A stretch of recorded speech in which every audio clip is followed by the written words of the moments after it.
Hi, folks. This is Terry Emmett coming to you live in person from downtown Scottsburg, and we have here.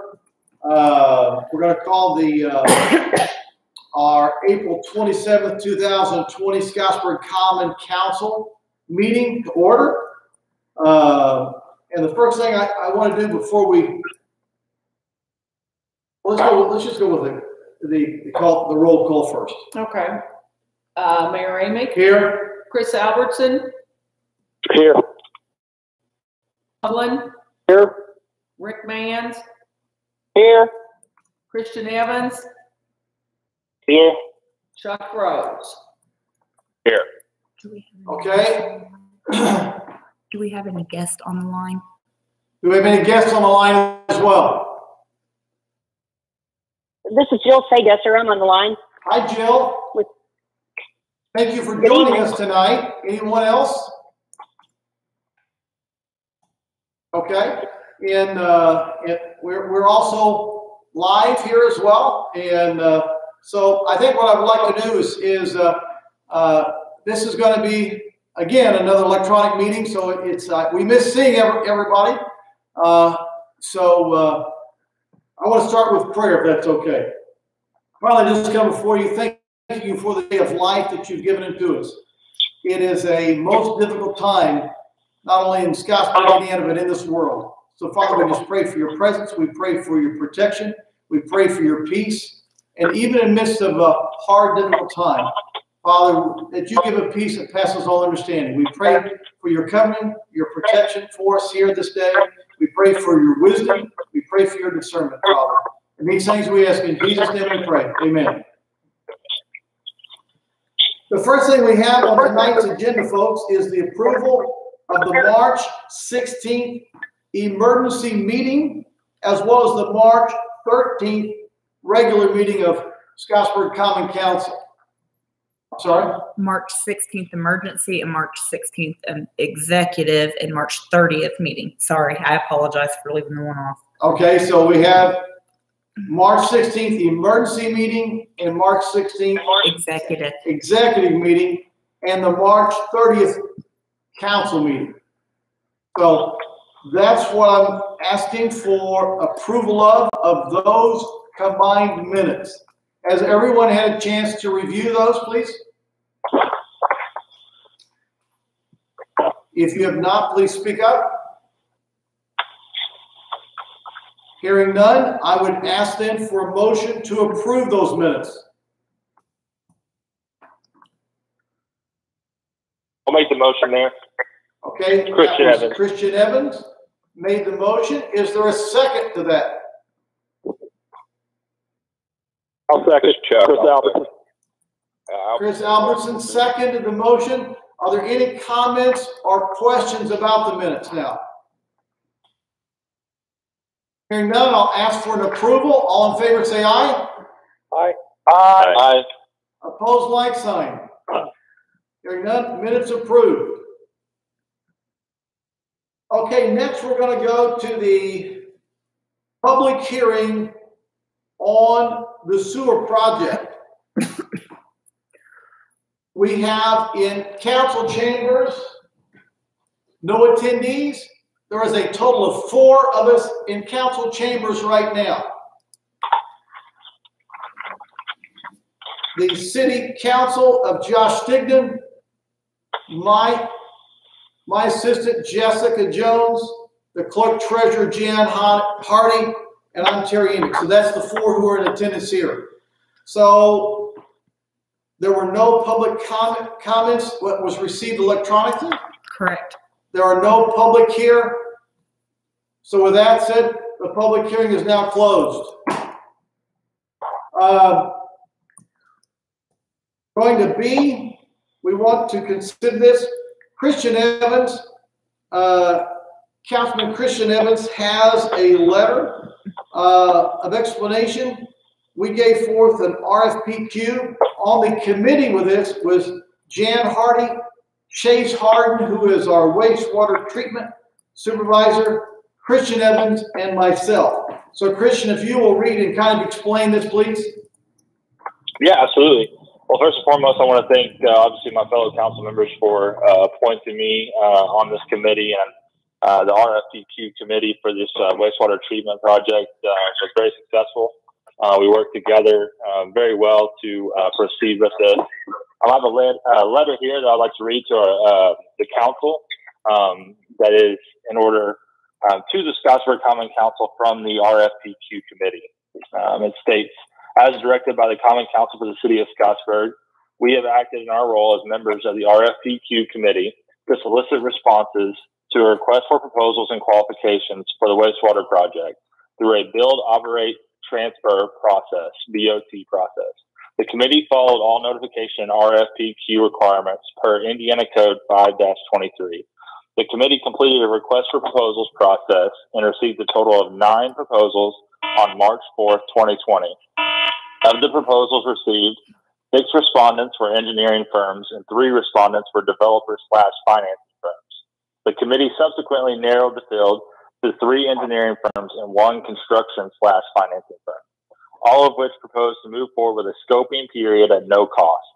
All firms not shortlisted had proposed substantial fees, which was the primary reason for their elimination. The committee held a scoping period kickoff meeting on March 16th with the shortlisted firms, at which time all engineering firms agreed to deliver their scoping period proposal by March 31st.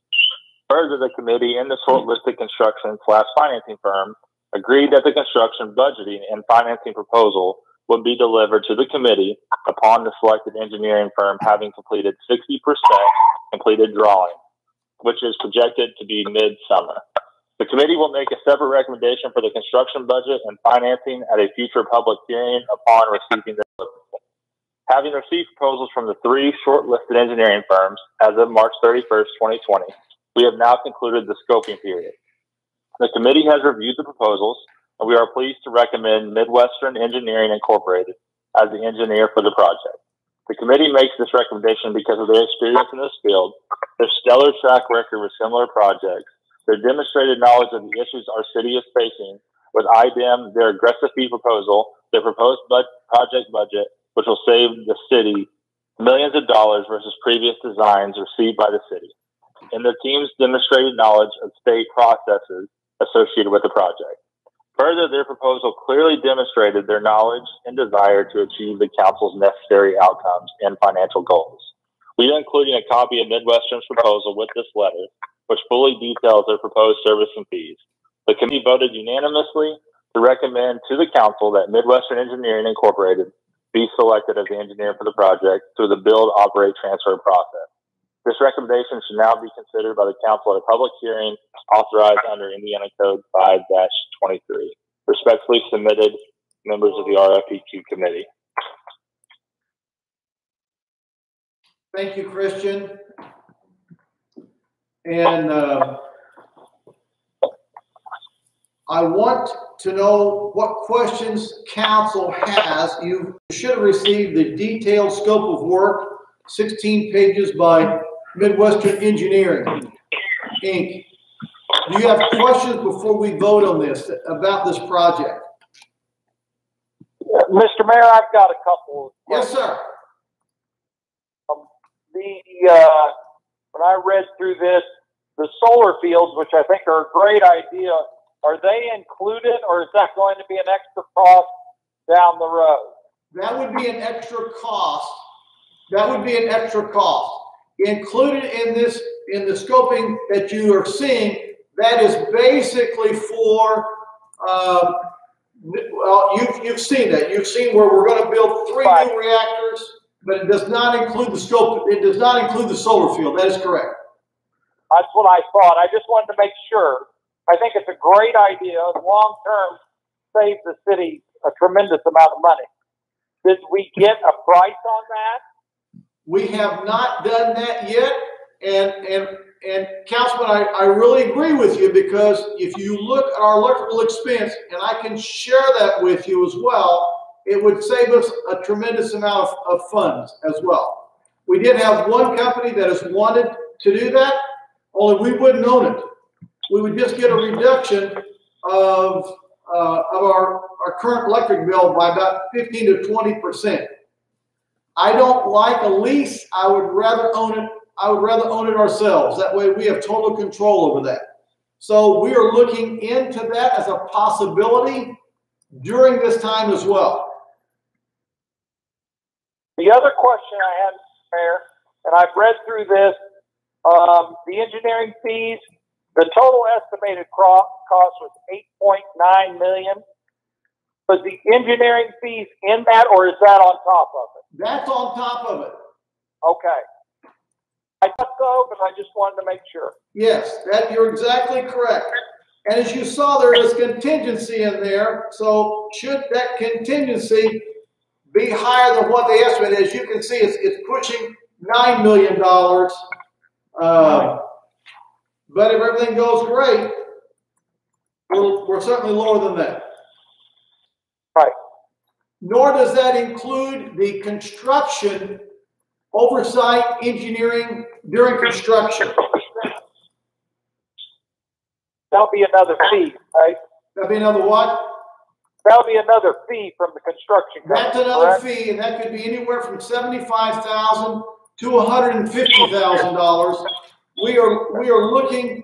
We don't feel we need an engineer there every day, and you know, so we're looking to make sure we have engineers there at the time we're pouring concrete, to make sure if we're pouring a 6,000-pound concrete strength, we want to take tubes and test the concrete to make sure it's 6,000 pounds.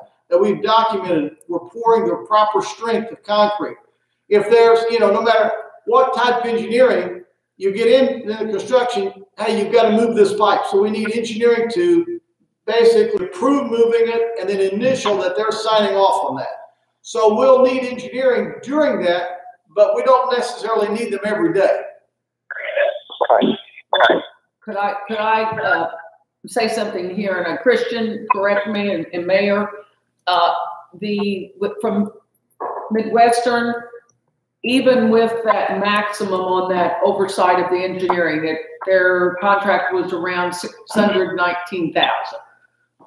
Wasn't What now? with the engineering? Yeah, with their fee was, yes. No, their fee here is $469 and then $150. no.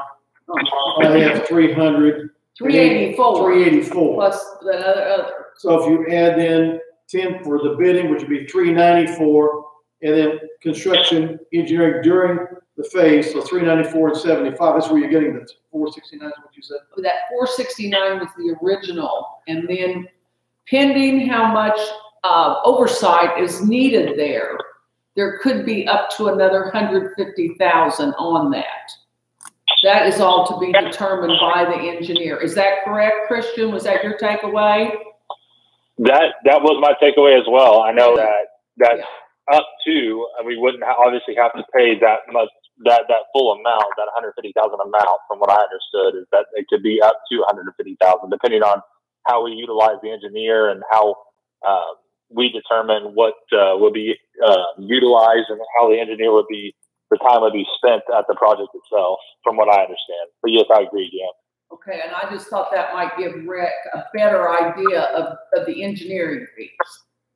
Right. So for my calculations, we're coming in all in under 10. Under 10 million. You know, it would, if everything works out right, if you have to use the contingent of 815 and taking it up to 9, and you had 619 in engineering fees, utilizing 150,000 during construction, that would take you to basically, you know, 9.619. So you're going to be under 10 million. And the original project was what, 18 million? Yeah, but that was basically, council got that in basically February, March of 18, so that would have been 17 pricing. Most of the engineers that I talked to, that I showed that to, and I talked to 30 different engineering companies, it had morphed into even a little bit more money than that. Okay. Mayor, Yes. on that dollar figure, that 18 billion was what it might be. We actually will not know the actual amount of building of the construction of the plant until the final bid came in. I mean, that never got pushed across or understood. So Okay.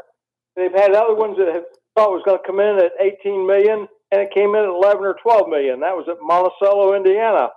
They were very happy that came in less. So we really wouldn't know until we actually got the bids then.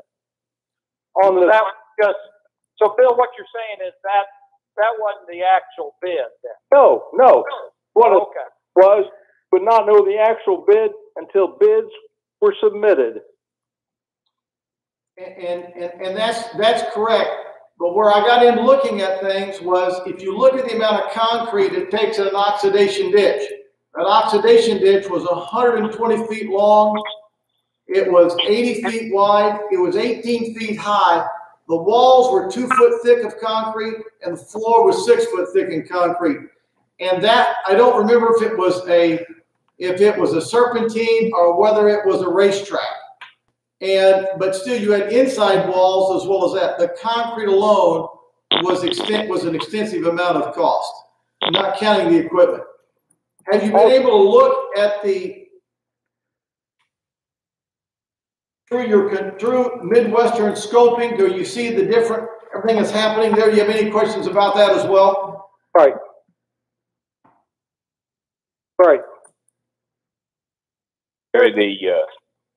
The new headworks and the renovation of the #1 lift station, main pump station, that's included in this as well, correct? It is, yes. Okay. Is that, do we know if that if the work there is comparable to the designs we were first looking at? I mean, I know there's a lot of difference between the how an SBR plant and an oxidation ditch function, but it looks like the headworks and the lift station that should remain the same. Is that comparable work? I'm going to say again, I'm going to have to check with the engineer. I know on this, it is I'm not sure I saw the headwork design on that first. I saw the blueprints, but I didn't really look at that incoming lift station. I just know the lift station we have now, I need to get our guy out of there as quick as I can. And I understand that. I agree with that. The big question is trying to get right now we have a lot of folks who are using the sanitation wipes, the baby wipes, a lot of these things that do not digest with water. And right now it's plugging our pumps up, and we have to go down in, no pun intended here, but into the bowels of that lift station and pull those pumps and clean them daily. And so this new lift station will eliminate that. We will have a process by where it's automatically taken out before it gets to our pumps. Excellent. Mayor, I've got a question on the SBR. City of Scottsburg built theirs about, what was it, in 80, 82? 88.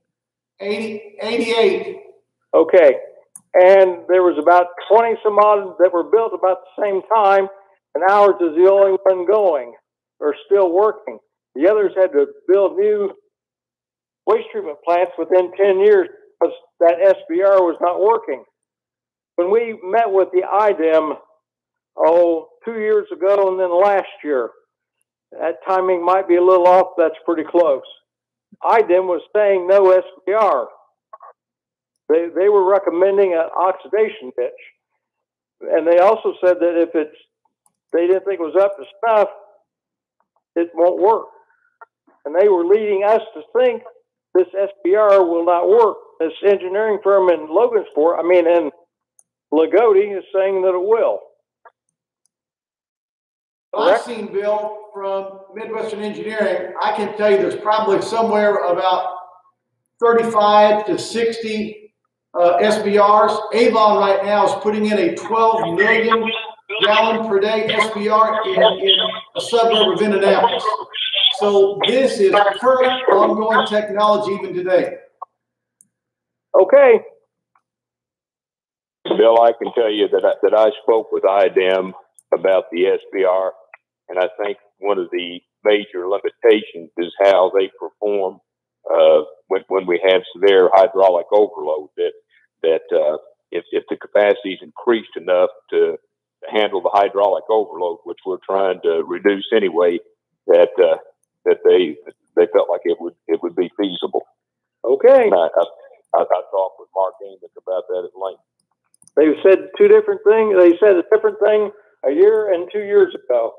Well, I think that one of the problems, the main problem that we have is the capacity, the limited capacity when we have high range and we have a lot of I&I. I mean, they don't, SBRs don't function well like that. But if we increase the capacity enough, then he seemed to think it would be viable. Like I said, yeah, I mean, I sat there across the table from them and they were saying, I know, I was there with you. Okay. Could I add as a member of the committee, when we spoke, I think it was a week ago with the engineer company, that he will be reaching out once that the contract is signed, if the council approves to move forward with Midwestern, he will be reaching out immediately to set up a meeting with IDEM of the mayor and Chase and possibly our legal counsel to meet with IDEM, because none of us want to move forward if it isn't, and we don't have their blessing on it. Okay. So I hope that clarifies some of that I would think Mayor Amick will let you know as soon as that can be set up, that meeting, just so you all will know and have their answer. Like I said before, they say one thing and then come back and say something else.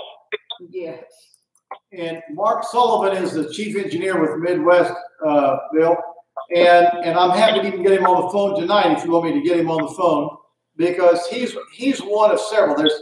There's several companies engineering companies in the state of Indiana that, that actually, I would like to say, specialize in SBRs as well as oxidation ditches. And, I think the oxidation ditch is probably the preferred because it's a little easier to operate. The SBR will do just as good a job, but it just takes a little bit more attention. Okay. And and I will say this as well. We are working. Jason Applegate is kind of heads up our field and the collection system, our sewer lines, and we are documenting every repair. So we're trying to eliminate using our own money, not having to use borrowed money to fix that. We're going to come before you as well and let you know every time, because we're going to actually start lining a lot of pipes as well. Okay. And we can have also, to Chuck's point, is of hydraulic overload in heavy rain events. And we have the option as well to put what we call an equalization basin in. So if our plant is full and the hydraulic system is full, it would go into an equalization ditch, or basin as it were. And then as the plant is processes, then we can pull it out of that basin and process there. We are thinking with what we're doing now, that won't be necessary. Now they can always be added. I got to tell you, I had concerns about doing an equalization basin. I just do. Yeah. That creates a lot more issues down the road, I'm afraid. But I am inclined to agree with you that if we increase the capacity enough, that it shouldn't be necessary. And that's the thing with this plant, we're building 3 new reactors. That's going to take us from 1.35 million to 2.7 million. The plant that was proposed was 2 million. So we're 700,000 gallons per day, in a greater capacity than one that was designed. So, and they feel that with that design, we won't need the equalization basin.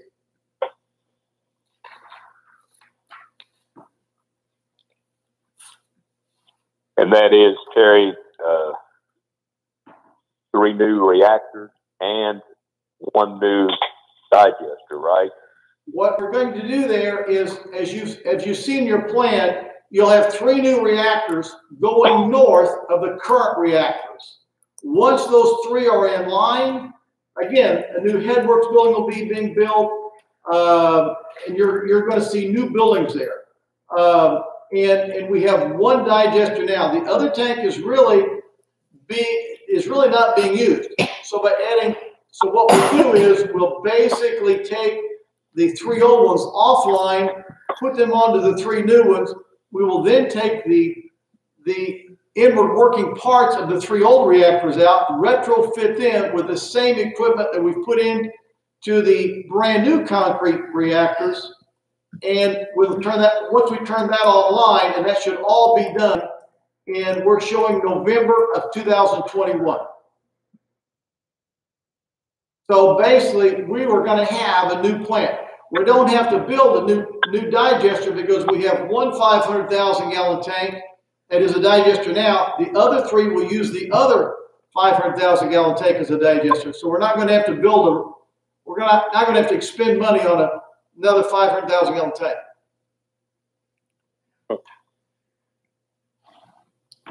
That's a good question. Should you add high-end? We're thinking once we get to 60% construction, it'd be 11 million.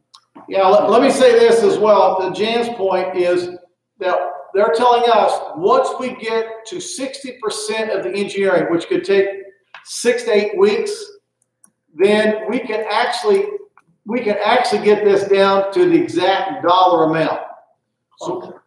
So what we're closer to, I shouldn't say exactly, but you know, they're telling us we can go to the bank and say, okay, this is how much money we're going to need, and borrow the money there. So at that point, so we're looking here, and you know, if council goes forward to vote to go forward with this, then the engineer can begin drawing the engineering. They're telling us 6 to 8 weeks to draw the plans. And in committee, we did hear in talking with the engineer and the development company that 11 million they were kind of looking at on the high end, but they won't know until we get in, you know, closer to the 60% construction.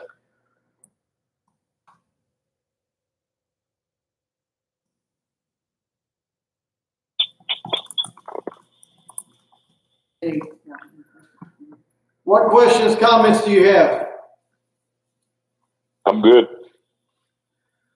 Yeah, I'm good. I asked the questions. I came up. Are you looking for a motion? Yeah, if no other questions, then yes, we'll entertain a motion to award an engineering contract for design, permitting, and inspection of the improvements and associated infrastructure. So we'll entertain a motion for that.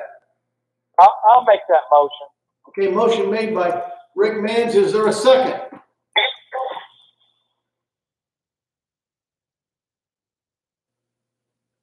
The clarification I was looking for, Councilman Mans already addressed with the engineering cost and the cost associated with that, whether it was built into the numbers that were on the plan. So that being said, I'll second that motion. Okay, second by Chris Albertson.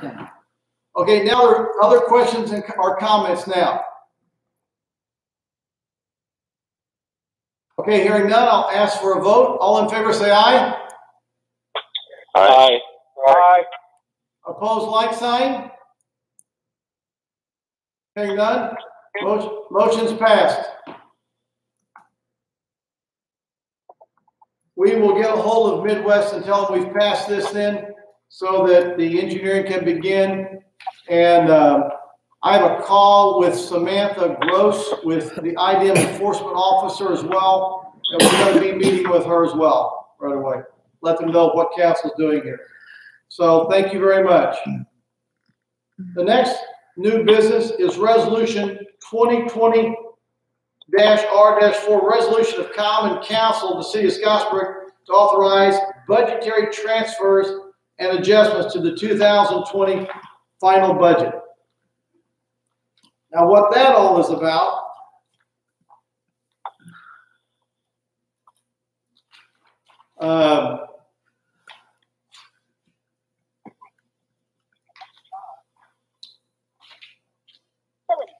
this the part where with Ashley Campbell?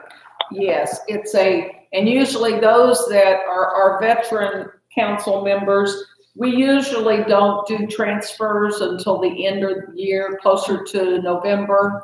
But due to some changes that we've had in Perry's administration, where, like he's saying, with Ashley Campbell, she was moved from one department to the mayor's department.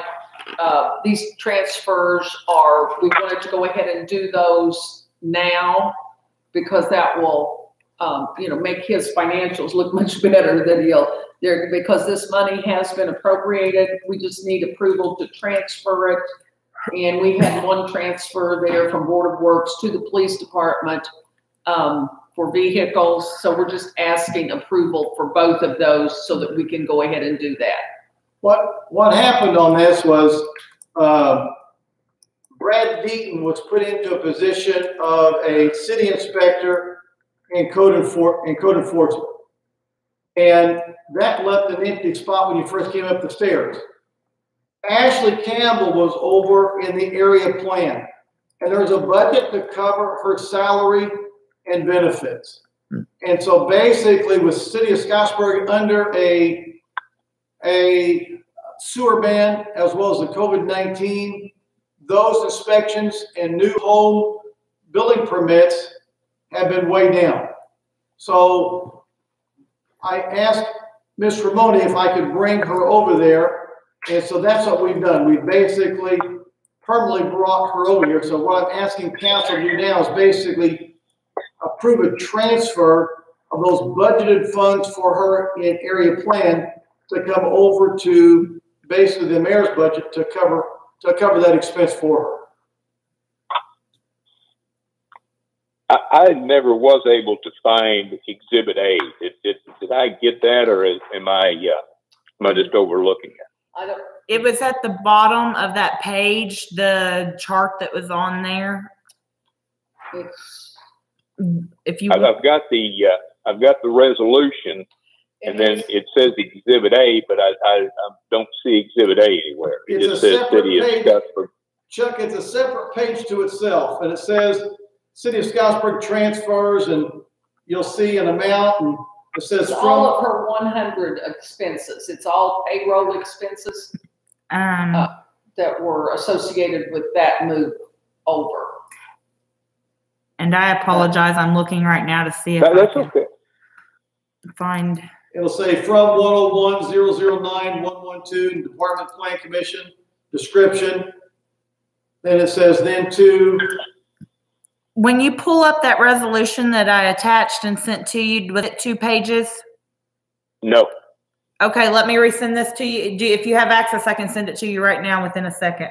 That'd be fine. I don't see it anywhere, Jess. No, you're completely fine. Does anybody else have that issue? And if so, I can send it to them as well. No, I have Exhibit A. Okay. You do? Oakland, yes. Chuck, Yeah. I just resent it to you if you want to try that again. It's all on one page. Okay.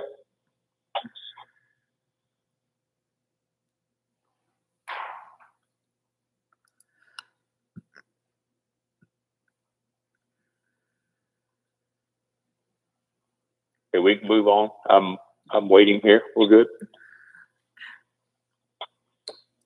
Okay, so Chuck, are you good to go ahead then and take a vote? Here we go. I've got it now. Okay, buddy. Hang on just a second.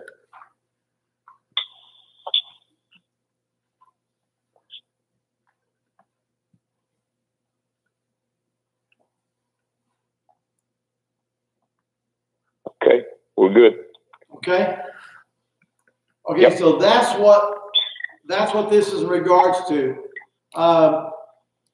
Do I have a motion then to go forward with resolution 2020-R-4? I'll make the motion. Christian Evans. Christian Evans made the motion. Is there a second? Oakland here. I'll second. Hoagland's got it. Bill Hoagland seconded. Are there now questions or comments regarding this? Hearing none, all in favor say aye. Aye. Aye. Opposed, like sign? Hearing none, resolution passed. The next one is to discuss city loans. Is that what you needed on that? Was, Let me find my page on that, Jess. you do not have one. We don't have anything. That's just Jill, and if whatever Oh, yeah. council wanted to do going forward, if we needed for anybody that is having trouble with their loan during this period. Okay, what this is, and Jill, thank you for being here so you can help answer questions. The city has asked Jill, the Wheatley group here. We had an opportunity to try to apply for up to no, sorry. This is if loans, existing loans. This is the one on that. And if we were going to go grace period or any penalties. A discussion on that to see what council's input was. Because she would have to make an adjustment to the She EDA would have to check RLF to see plan if to it see if it would be approved before we could bring it back to council. She's here for both. I mean, she's Yeah. online for both. Okay, Jill, are you there? Yes, I'm here. Okay, maybe why don't you explain that to council, because there were some restrictions, because we have city loans out that we were wondering if we can excuse the late penalty and even maybe put the payment toward the end of the loan. Yes, so the city has two separate revolving loan funds, and the one that the Wheatley Group and I manage right now is the one that's affiliated with EDA, which is one that is more restrictive. And when that question was first posed to me about how we could accommodate those lenders that we knew some of them would have an issue paying their loans on time, we reached out to EDA, in particular, the lady that's name is Catherine Canavan. She is the person in the Chicago office that deals with the EDA revolving loan funds. And she said that there is in the city's plan, so I suggest that you probably talk to Josh and Carrie about this, but that there is a grace period described in the city's existing RLF plan, but we must continue to accrue the interest so we can rework the payments. And I think that's what, and Jan, correct me if I'm wrong, that's something that Carrie may have discussed anyway, is that we can't forgive the payments, we can't forgive the interest, but we can, there is a provision for when we can collect that. So we can rework their amortization schedule to accommodate that. If the city council and the mayor would like something different, then we would have to amend the revolving loan fund plan with those provisions in it. But right now, it seems that there are provisions within the existing plan to allow for these payments to be made at a different time period. If that makes sense to everyone. Jill, this is Josh. I mean, the way I would understand that and probably explain that is everyone sees right now all these car specials where you'll defer a payment for 90 days. Basically, you're still responsible for that payment. You're responsible for the interest, but they're just changing when that is due. So, Jill, the way I'm hearing you, that's basically what we would be able to do is just change when we're collecting it, but we would still be required to collect it under our current terms. That's correct. And I would, since you have certainly more legal knowledge in our license to practice law, and I am not, certainly look at the existing plan to see what those provisions are in the existing plan, and I think we could do that. Okay, thank you. You're welcome. That includes the I don't know it. Also, is that when we could just do it all? So there's a clarification question here, Jill, as to with that, does that mean that they can go, we can defer it and pay the interest now, or defer the interest without accruing more interest by deferring it to a later date. That I don't know the answer to. Okay, that would be in our plan. Yes, it should be in the plan, or as part of the restructuring that, or adding those payments. And I think that would be something that probably Josh and Carrie could answer more definitively than I would be able to. Is there action that needs to be taken on this, Josh? I think the biggest thing for us, from my perspective of talking to Terry about this, is what the council position was on this.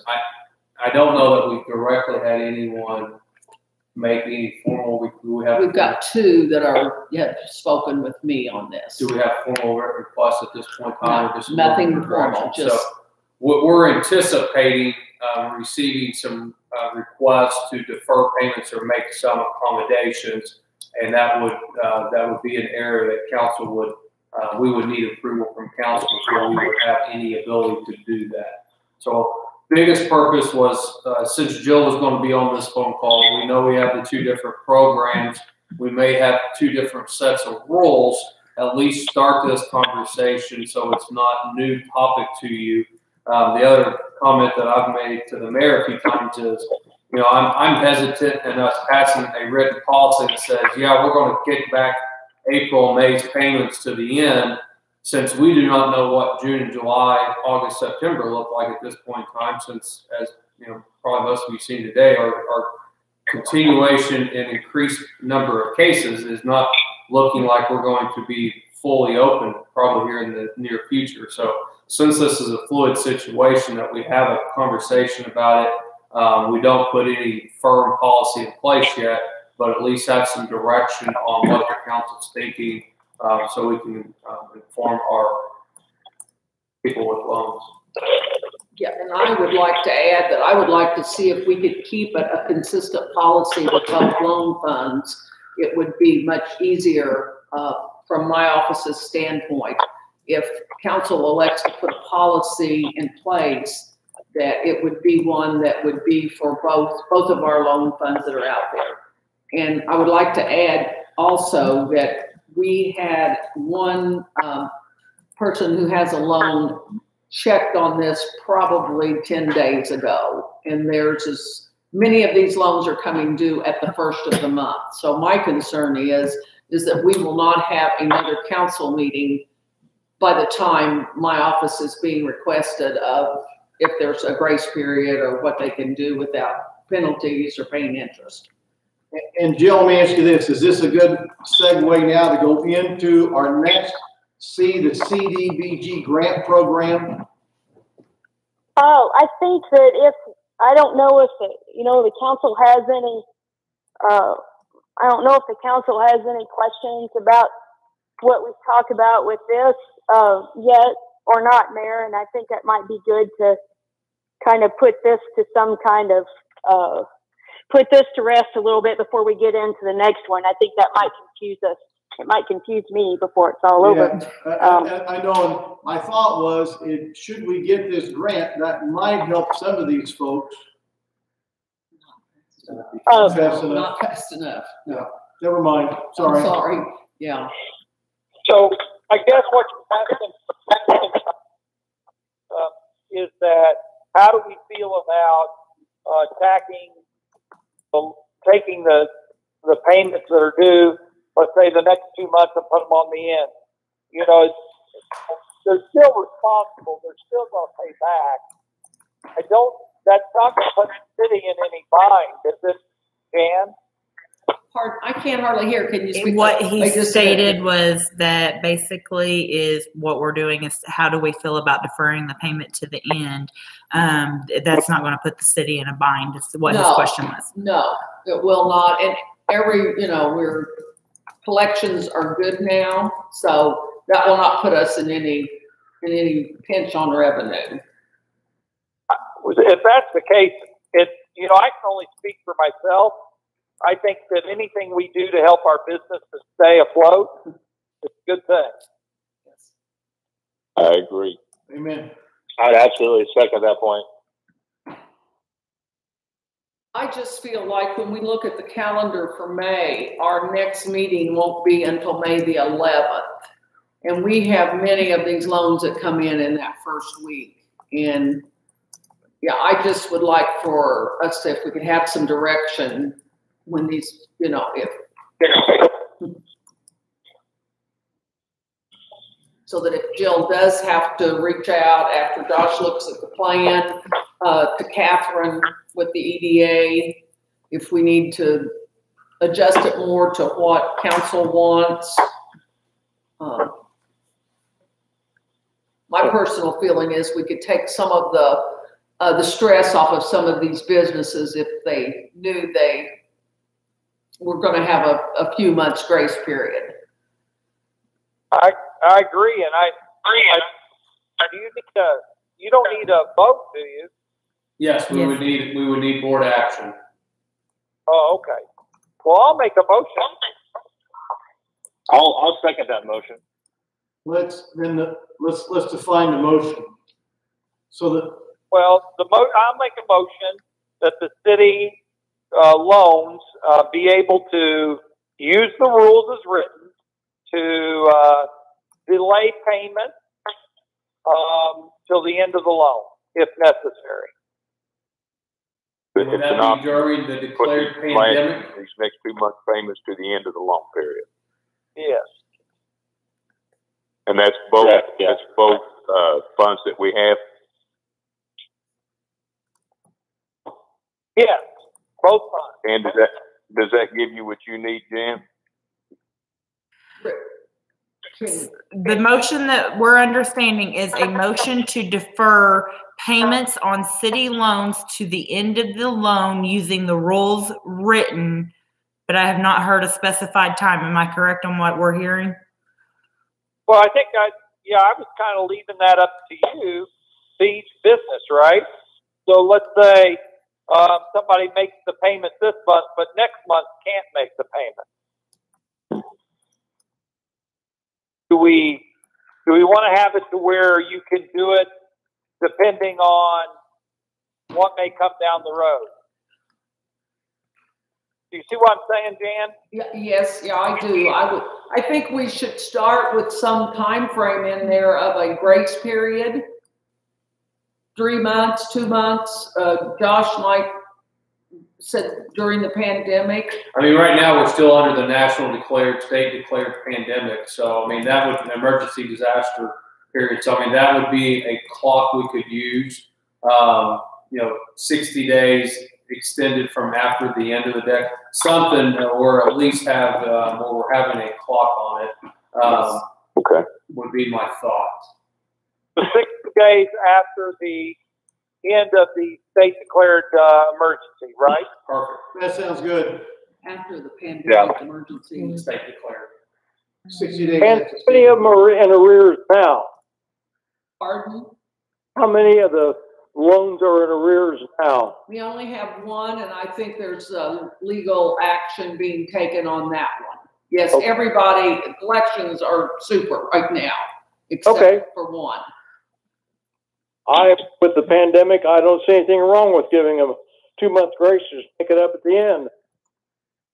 Okay, that sounds great. So it sounds like to me we have a motion from Councilman Rick Mans to go forward. And did somebody second that?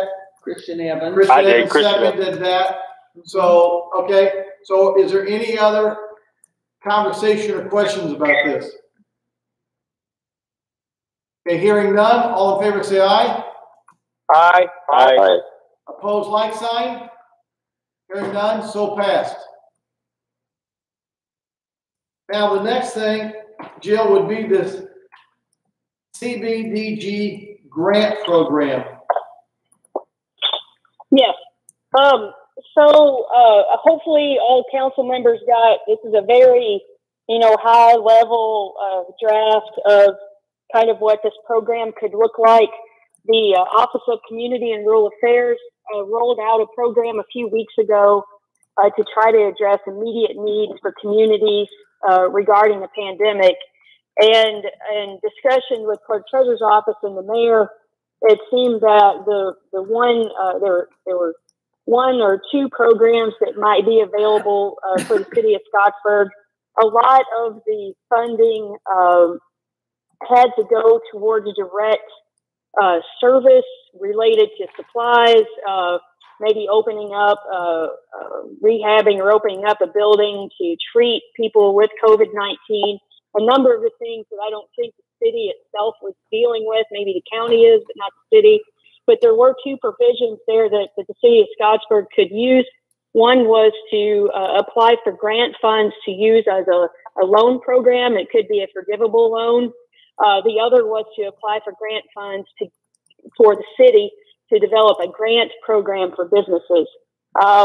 In talking with the clerk treasurer's office and the mayor, it seemed like they applying for a grant to give grants for working capital to businesses was the higher priority, to try to get money into businesses' hands as soon as possible. And it's still going to be a little bit, but just to offer that to businesses.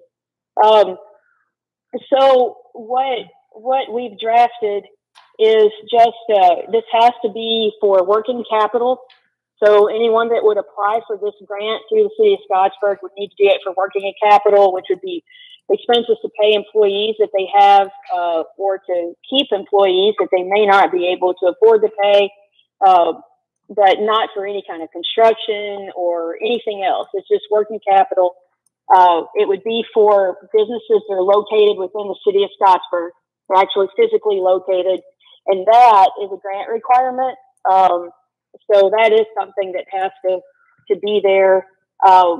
We would put together, the other thing that's a grant requirement is that we have to make sure that in our pool of grants, so if the city of Scottsburg has applied for $250,000, I don't know if the city is going to get $250,000 or not, but that's what the application was for. So if the city received $250,000 and they gave out,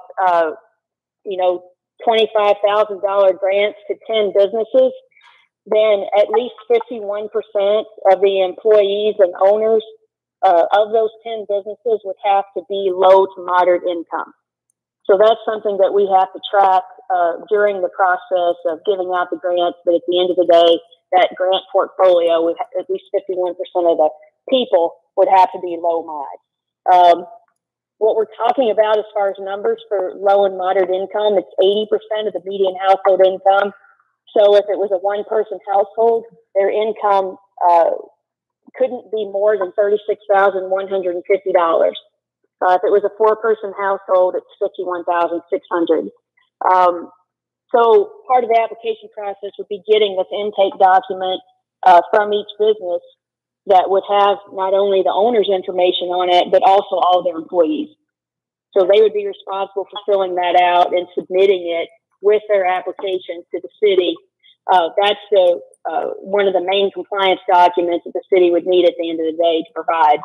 So that's the only way that I know that we can make sure we get it and adhere to, those grant policies.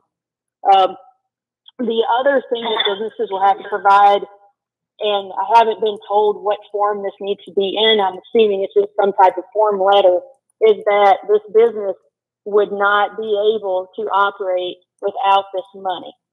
So I think that that's something, or not be able to keep their employees, but they're going to have to make a statement such as that to be eligible for this money as well.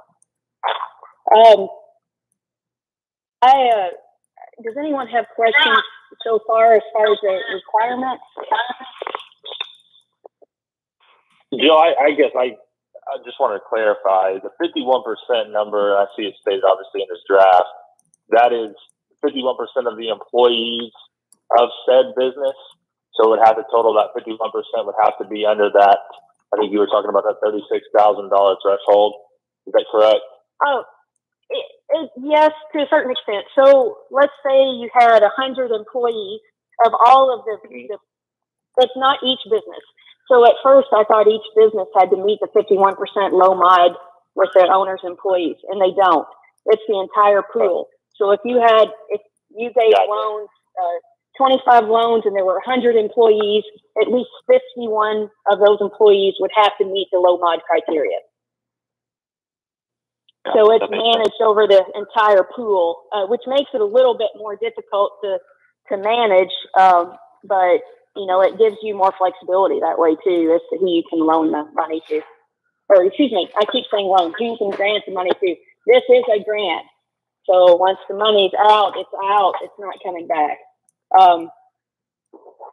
So the other pieces of this, and again, this is just really high level, in discussions that I've had in trying to figure out how much maybe could be for each business. There's some calculations done about how much, you know, somebody that was making $10 an hour for 6 weeks would actually make. And, at some of these businesses, and that's where the $2,500 per employee came up. So if you had, you know, if you had 10 employees, you might be eligible for that $25,000. And that's something that's just policy that can be changed, but that was derived at trying to give out money that was going to be meaningful, but also spread it out as well. And this policy really puts preference on those service industries. So you've got restaurants, personal service businesses like salons,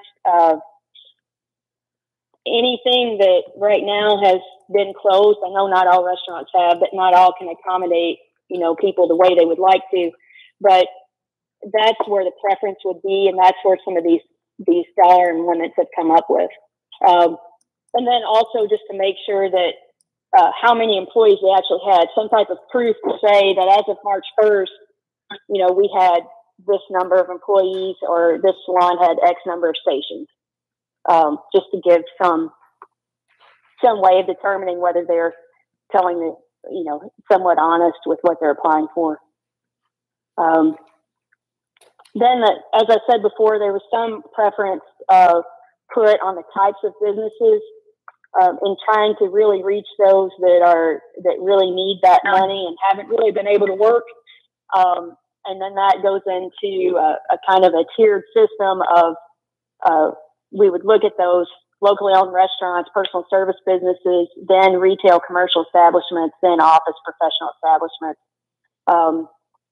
And how I think we would do this is we could weight this in whether it scores high or low, but we could weight those businesses that are restaurants or personal service businesses. They would be weighted and scoring a little bit higher than those for retail or office. Also, they'd be weighted a little bit higher in the scoring if they did have that 51% low mod, meet that 51% low mod requirement.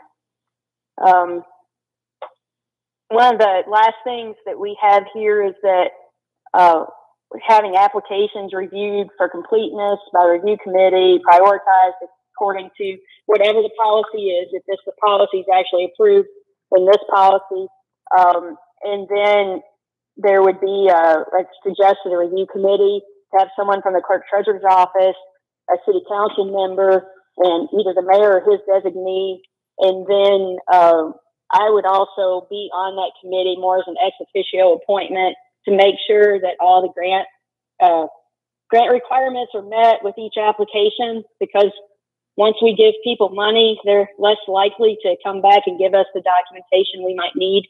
So just to make sure we have all that on the front end before the money goes out the door. And then all of that, those recommendations would come back to the city council for review and approval. So the city council would actually giving that information, similar to how the city council is given information regarding any new loan. Then the city council would have the chance to approve this slate of grants to these businesses based on the committee's recommendations.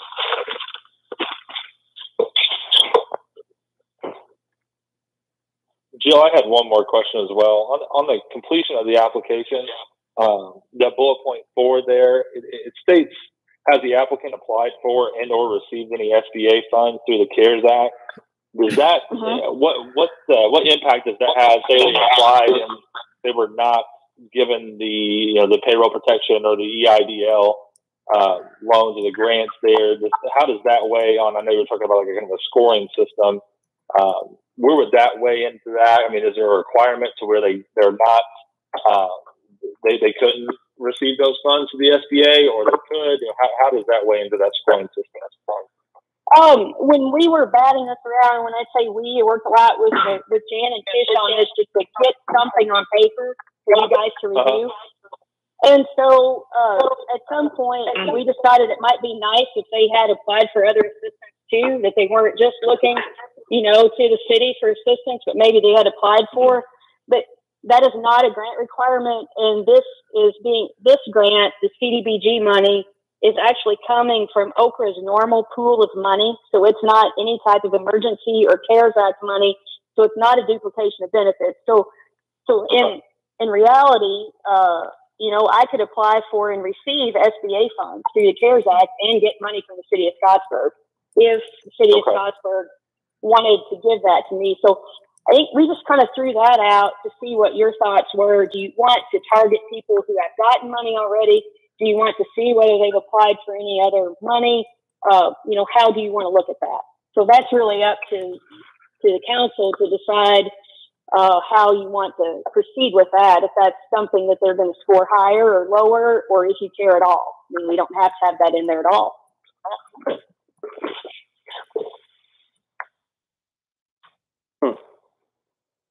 I mean, that makes sense to me. To me, I obviously, just from my perspective, I think showing the willingness to apply for the SBA loans, obviously, like you said, I think it's to their credit, obviously trying to do what they can to make it through this crisis. I believe, obviously, if we develop a scoring system like that, I think the businesses who were ineligible to receive those SBA funds, I don't want to necessarily say they would score higher within that committee, but I think they should probably take priority within that industry that they serve, as opposed to someone who may have received, payroll protection funds or the IDL loan as well. So I think it's good to understand and have the knowledge for the committee's sake who has applied and who hasn't, and how much money they received. I think that's a huge and critical component of this. Guys, and I again, know this is very had a lot of strings to it, but I felt it was worth going forward to see if we could get this grant to where the attempt to try to help as many businesses as we can here. Jill, you did a great job. I want to thank you so very much. What other questions do you have for Jill? How quickly do we turn this around, Jill? So the application has actually been submitted to Okra as of last week. So they acknowledge that they received it. I don't have a real answer to your question. I can just tell you what I do know, which is they've been receiving applications, not very many, but they received some starting the first week of April. They just made awards last week, I think, to 13 communities for a variety of things. And so I'm hoping, I haven't heard when they're going to make the next round of announcements, but hopefully we'll know something in the next couple of weeks, whether you got this money or not. In the meantime, what I'm going to be working with the mayor's office and with clerk treasurer's office is to finalize this policy so that, you as a council and the mayor and clerk treasurer's office can review not a one-page policy, but a policy that we would actually hand out to potential applicants, as well as work up an application and the documents required for that. We do have to have one public hearing prior to getting that money from the state. So what the state will do, excuse me, is give you an award, then we'll have to have a public hearing that'll have to be advertised 10 days prior. They do not and will not let us have, if you don't want to, let us have a public hearing prior to getting this award. I've asked that many times. So my guess is we won't know for a couple of weeks whether we've gotten this, or probably mid-May. And by the time we see any money, it might be the beginning of June, which is not quick. But what I anticipated is having everything else laid out. So once we were able to start loaning that money, we could get applications in, and knock this out within, you know, 1 or 2 of your council meetings. Just so that it has to be done once it starts. It has to be done within 6 months. So, you know, I want to be ready so that you're ready to get that money out the door as soon as we're able to. Okay, that answers my question. You or someone will be working on the application and the process and all those kinds of things, so that if and when we're funded, we're ready to yes. Begin accepting applications, to get the information out so that people can submit applications. That is correct. And what I hope to do once I run it through the clerk treasurer's and the mayor's office is then have something sent to all of you, that more detailed policy, so that you could give your blessing on it, you know, or at your next council meeting, then officially you can bless that policy. That's my intent. Whether we have a grant award notice or not, at least we'll have everything ready to go. Sounds good. Are you all okay with this general direction then? And as far as the way the preference and then this review committee, is that all okay with you, or have any suggested changes? Or I definitely like the review committee myself. I wouldn't want the applications coming directly to city council and us, you know, as a group in a public forum trying to award grants. I like Jill being part of that committee as well. So I like that. I do too. Yeah. I like to have someone to keep me from stepping out of bounds. Amen. for all of us, exactly. Or as Joe Pearson would say, wandering off the reservation. Right, keep you on the reservation. There's no action that needs to be taken tonight, but we wanted to make everybody aware of what was going on. So, Jim, what else do we need to do for this evening? Well, thank you. I appreciate it. I will, if you don't have any other questions for me, I'll go ahead and leave you to your business. Thank you, Jill. Thank you. Yeah, Jill. thank you, Jill. Thanks, Jill. Thank you. Thank you. Bye. Bye, Jill. Bye now. Okay, was everybody okay with that? Yeah, absolutely. Okay, good deal. Again, I know there's a lot of strings, but I just felt it was worth it, you know, so but I wanted your blessing. The next thing is the first reading on ordinance 2020-5. Chuck, can you repeat that? Sorry. No, I just said, Terry said he knows there's a lot of strings, and I said, whenever you say government and grant, you can assume there are a lot of strings. Yeah, exactly. Thank you. Well, the last things we have is the first reading of ordinance 2020-5. And this is an ordinance to adopt the rental policy and rates for the Mid-America Science Park. Now, as you know, that economic development, even though the city of Scottsburg has owned this, we have not managed this. City of Scottsburg took over management as of April 1st, 2020. So, what we're wanting you to see is basically, has everybody read through the ordinance on 2020-5? I'm assuming that is a yes.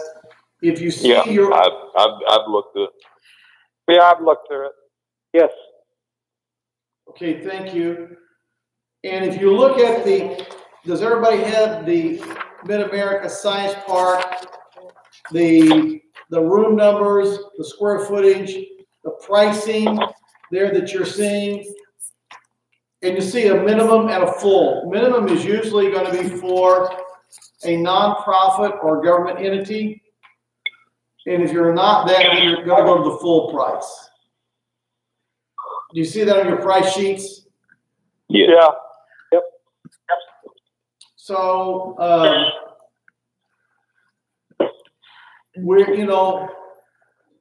sent Jessica Jones out there kind of as to, go through and start establishing some of these things here. So now we need to bring it before city council and have your blessing to go forward. to go forward with this. And where these rates are coming from, and these are just to get us started, we will evaluate and come back and check these, but these are being presented from a study that was done by Joe Pearson, Bob Pogel, and some others on cost analysis of the rooms. And so that's where these suggested rates came from. And Chet, do you want to comment to that effect as well? Well, I know Bob and Joe went through quite a lengthy process to establish rates, and I have seen several revisions to those. I guess I'm not real sure where in the lineup this particular list came from. Jess, did you contact Joe at all recently about this, or just this was as of Thursday, the last time I spoke with anyone in regards to it? Him and Bobby both said this was the most current draft of this. Okay, good deal. That's I just want to make sure of that. I had some questions. You know, I had talked with Joe and talked with some other folks, you know, off and on about these rates. And I noticed, like on the banquet hall, for example, the full day cost, you know, the maximum is $750, and then I look on the description that says the banquet hall rental rate is $200 per day for 8 hours. And that description is what they had been using as a rough guideline. Okay. And the $750 full price or 8 hour cost is actually for weekday use, 8 a.m. to 5 p.m. The weekend cost would be the $1,000, which is what we charge for the wedding rental rate right now. And that's in line with what the discussions were at that time. I guess, so if I'm hearing you correctly, the descriptions, like, you know, where it says the banquet hall room number 500, and it gives a description of the number of guests and those kinds of things. Right. And it says the banquet hall rental rate is $200 per day. So that's the old, that doesn't reflect the new changes. Is that correct? On this sheet, it shows a half a day through the week would be $275. Yes, the one that you're talking about, that would be updated once this sheet has been approved. I got you. Okay, that makes me feel better, because I know that also we had discussed the presentation hall wasn't being utilized much, and that was because it was probably overpriced. So, you know, you know, if we're basing the rates off of the costing sheet that Joe provided, I'm good with that. And that, not that it has to be exactly to the dollar what's there, but that, you know, that's the information that drives what we try to charge. Right. If that makes sense.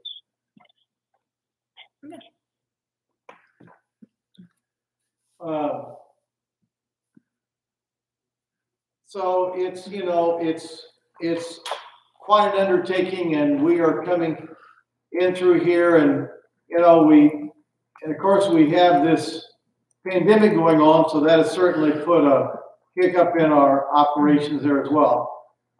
It is, but I tell you, Terry, if there's a silver lining to this pandemic, it's given us a little time to make these adjustments in the transition here. So that's probably a good thing. You're exactly right. I totally agree with that. So and I guess I would. Are you? I'm sorry.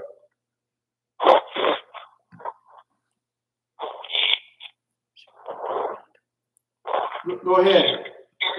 I'm sorry. I was getting some feedback and I couldn't tell what was going on. But I'd also like to point out that we've discussed the need to go through the same process for the actual training center, for the CNC lab and the Amatrol lab and those kinds of things, to try to find some cost for using those facilities as well. But I don't see those on here. So no, they did. That is on the sheets. However, right now our biggest thing was getting the rates set for the event and conference rooms, as we've had people beginning to contact us wanting to ask those rates, and we knew we needed to have something set for those. Do we have any idea when we think we might be able to move back into operations out there? Is there any discussion about that? We haven't discussed it too much. I do know we have a booking that somebody is wanting for one-on-one with someone else, in the room that they're requesting would give them enough room to have more than 6 foot apart. For some training of onboarding new employees. We also have a company in our community that, because of all of this, is needing to onboard several employees and is looking at renting our banquet hall to orient like 10 to 15 people, which would give enough room to space out. However, at this point in time, we're also waiting to follow the governor's and the CDC's recommendations on everything. And as we've learned today in the governor's press conference, he will not be stating anything until Friday as to what his limitations or his next executive order is going to be on large gatherings. Okay. All right. So more uncertainty, basically. Exactly. Keep waiting to wait.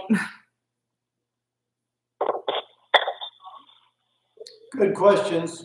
What other questions do you have?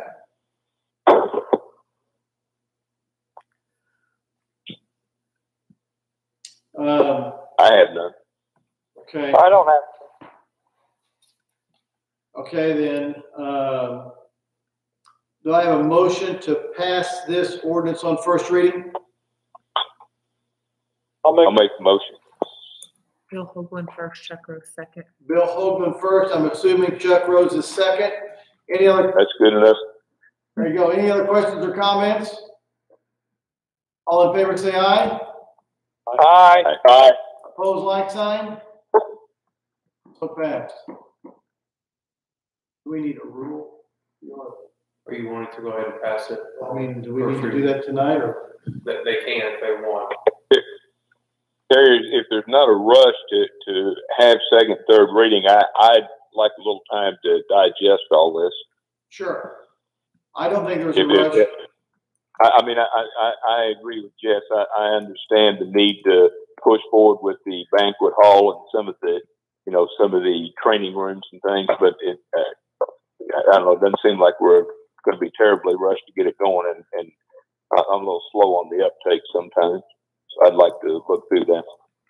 That sounds great. That sounds great. So it's passed on first reading. And with that being said, if any of the council members would like to contact me and go over any of this, I'm willing to do so at any time. Or if you want to go out there and see these rooms or anything, just get a hold of me and I'll be willing to meet with you and go out there. Thanks, Jess. That's a good offer. I tell you, it's hard to visualize the rooms and the space that are on the sheet unless you physically look at it. So, I'm a little more familiar with those things, but I probably will go back and wander around and look at them again myself. Right. We're kicking around different ideas about putting a room identification number. There's already a room identification number there, but with a piece of paper in the window, as it were, a colored piece of paper that would indicate the rental cost. So as we have a prospective resident, they could look at that and see what kind of costs they wanted to spend. I mean, we have rooms that overlook, our garden area, overlook the front area where we have a fire pit. So, we have a lot of rooms that have a lot of ambience to it as well. So, and we're looking at different other venue streams, revenue venue streams as well. So, Jess has kind of been taking the forerunner on that. We've had a lot of the team out there as well. Stacey Skinner, Kevin Jensen, Ashley Campbell, Leslie. So, I mean, we've had a lot of this team out there going forward as well. So kudos to all this team that is, getting a handle on things. And now we're trying to put pricing and descriptions and getting all the income venues, figured out. So that's what we're doing right now. What else do we have? Announcements? I have one other thing, Mayor. At the Board of Works meeting this evening, there was a lease contract approved contingent upon the council's approval of the rate on that room. As we have not priced all of the rooms available for rent in the Science Park, we do have a company that is wanting to lease 2 rooms out there for a total of $700 a month. The way that rate was determined was based on the cost analysis that Bob Pogel and Joe Pearson did. So we would like your approval to, the Board of Works has approved the agreement contingent upon you guys approving that price of $700 for that office space a month.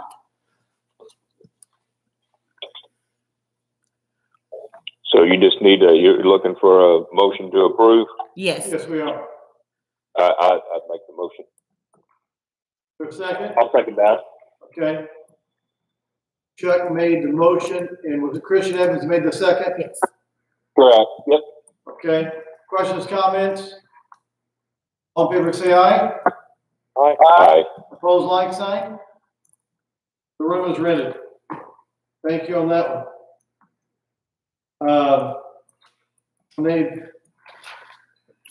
They have paid.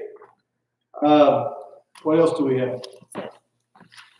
Mayor, I'd like to just say one quick last thing here, and this could be something that we might discuss at a later time as well. But I think some of us know here in the community during this coronavirus pandemic, Donna Cheatham, the girls basketball coach here in Scottsburg, has retired. I feel that it's only right for all that she's done for our high school and our community with the success that she's had. Is probably the greatest girls basketball coach in Indiana high school basketball history, that we as a council could potentially honor her when this coronavirus pandemic is over and we're all kind of gathered together.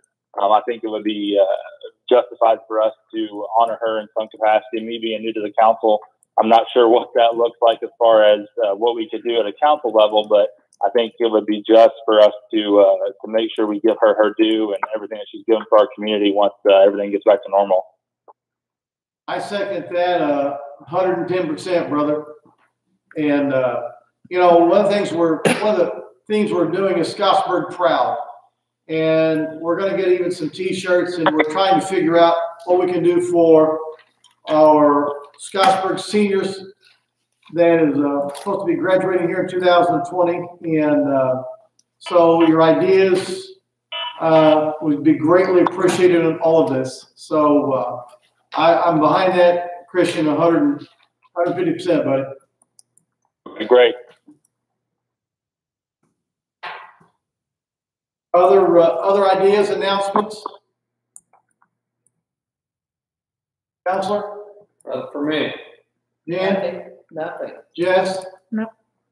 Well, guys, I want to tell you, it's certainly, we certainly miss you here. Let me say that in council chambers. And so this is I guess the next best thing. So, and this has been such a out of order. None of us is used to this. So certainly a strange thing in our lifetime. So the Lord will bless us and keep us safe and be with us. I pray the Lord's blessing upon you. And do I have a motion to adjourn? I'll make the motion. Okay, motion is made. We're adjourned. Thank you guys so very much. Have a great evening. Good night. Thank you. Good night. Night. Okay.